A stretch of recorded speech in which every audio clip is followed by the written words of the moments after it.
الصلاة والسلام عليك.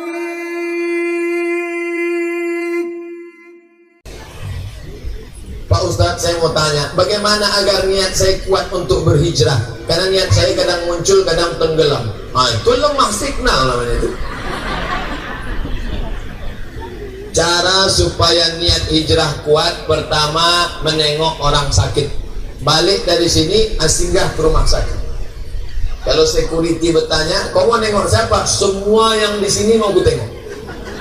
Tengok orang cuci darah, ditusukkan pipa ke dalam, ditarik darah keluar, masuk ke mesin sebesar kulkas, dicuci selama 5 jam, masuk balik darah ke dalam. Saya menengoknya, ya Allah, menengok orang di ICU.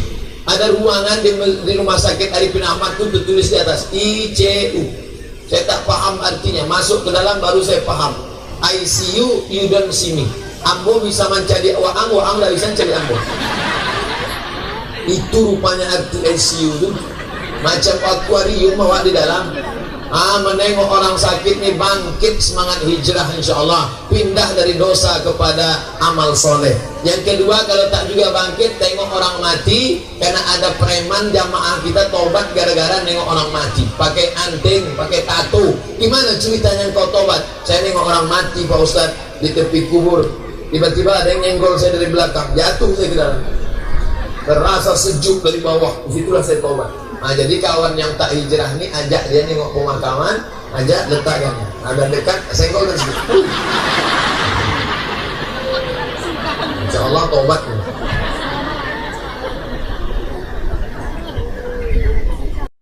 Semoga Ustaz selalu dalam lindungan Allah, amin. Apa hukum ikut memilih mengkampanyekan menjadi tim sukses calon pemimpin dalam ini nyindir saya juga. Bersebarlah foto tangan saya sedang begini, tangan saya sedang begini, tangan saya sedang begini, tangan saya sedang begini. Maka saya robah sekarang. Isi pengajian kita sekarang, selamat.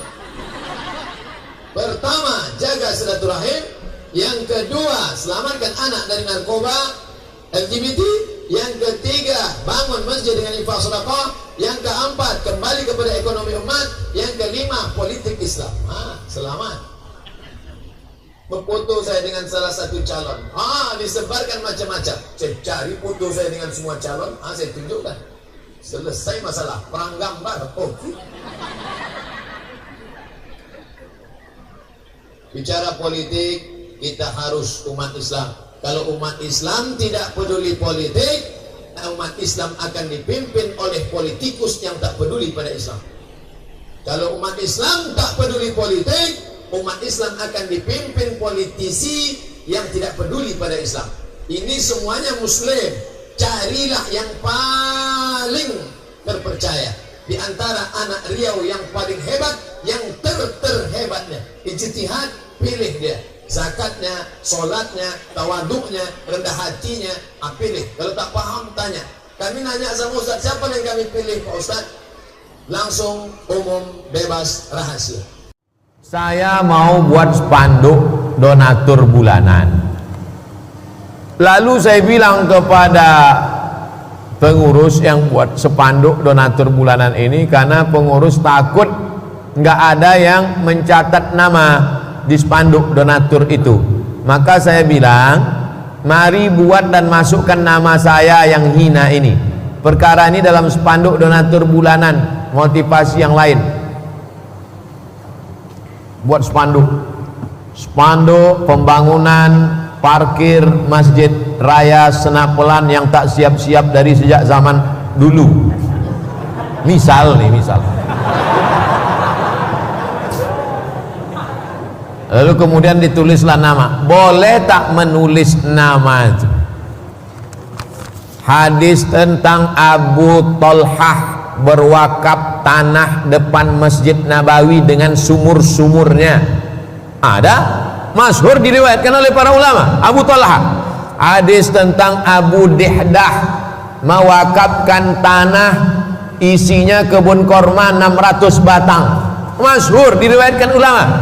Hadis tentang wakaf Bi'ru Raumah sumur Utsman bin Affan sampai sekarang mengalir pahalanya di Madinah. Sekarang saya tanya, boleh tak menulis nama? Itu hebatnya jamaah. Kita tinggal sebutkannya dalil, mereka bilang boleh katanya. Boleh, tulis lagi. Wa fi dzalika falyatanafasil mutanafisun. Jika suami bersedekah, apakah istrinya ikut dapat pahala? Banyak betul pertanyaan macam ini. Tak sekali ini aja, beberapa kali. Takut betul ibu itu tak dapat pahala. Karena uang suami bukankah uang istrinya juga?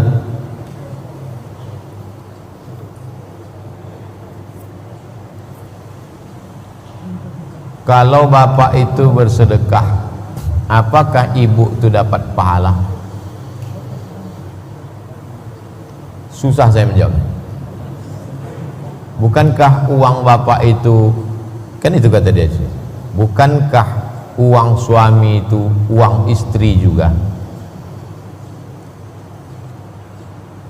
Pada uang suami itu ada uang istri, tapi pada uang istri tak ada uang. Jelas? Saya ulang sekali lagi.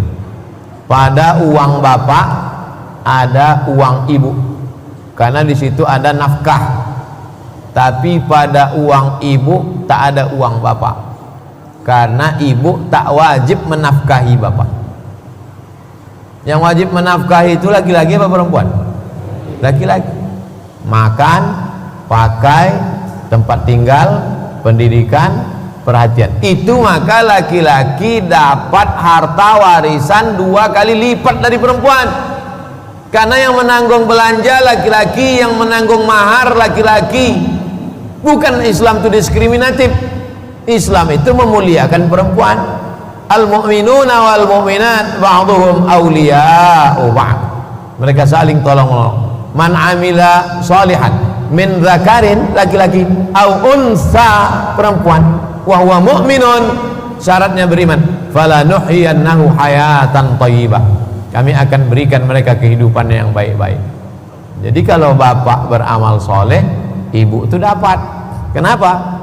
Karena di dalam harta bapak ada milik ibu yang disebut dengan nafkah. Kalau ibu beramal soleh, apakah dapat bapak? Dapat. Kenapa? Karena ibu adalah tanggung jawab bapak. Kullukum ra'in, si bapak ini pemimpin. Wa kullukum mas'ulun an ra'iyati, si pemimpin ini bertanggung jawab terhadap yang dia pimpin. Itulah enaknya jadi pemimpin. Kata Nabi, aslim taslam. Waktu Nabi ngirim surat kepada Raja Persia, Raja Romawi, aslim taslam. Hai Kaisar, Raja Romawi, kalau kau masuk Islam, kau selamat. Kalau kau masuk Islam, semua pahala orang Eropa kau dapat. Itu enaknya jadi pemimpin. Tapi kalau kau tidak masuk Islam, maka rakyat-rakyatmu kafir, kau juga ikut menanggung dosanya. Nah, begitu cara pengambilan hukumnya. Walau